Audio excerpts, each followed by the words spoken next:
ఇది ప్రధాన వార్త మనకి. ఎమ్మెల్యే కోటాలో ఎమ్మెల్సీల పేర్లు ప్రకటన.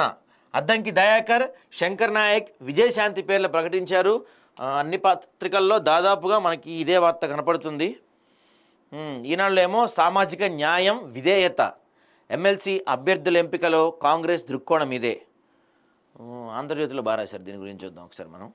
రైట్, అభ్యర్థిత్వం అనూహ్యం. ఎందుకంటే అసలు ఎవ్వరూ కూడా విజయశాంతికి వస్తుందని, అంటే విజయశాంతి పేరు ఎవ్వరు ఊహించలా.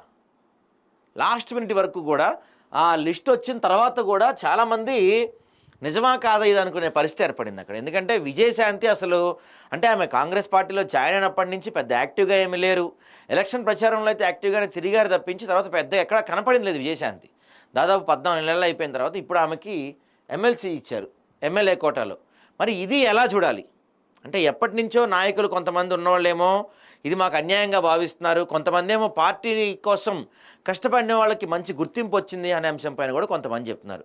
ఏదేమైనా అద్దంకి దయాకర్, తర్వాత శంకర్ నాయక్, విజయశాంతిలకి వీళ్ళు ప్రకటించారు. దీంట్లో హైలైట్ ఏంటంటే అద్దంకి దయాకర్ రేవంత్ రెడ్డి కోటాగా చెప్పుకోవచ్చు మనం. రేవంత్ రెడ్డి ఖచ్చితంగా అద్దంకి దయాకర్కి ఇవ్వాల్సిందని పట్టుబట్టారు. ఇక శంకర్ నాయక్ ఎవరు? దాదాపుగా శంకర్ నాయక్ ఈ జీవన్ రెడ్డి, ఉత్తమ్ కుమార్ రెడ్డి వీళ్ళ క్యాండిడేట్. మరి విజయశాంతి ఎక్కడి నుంచి వచ్చిందయా అంటే అధిష్టానం క్యాండిడేట్ అయి ఉండొచ్చు.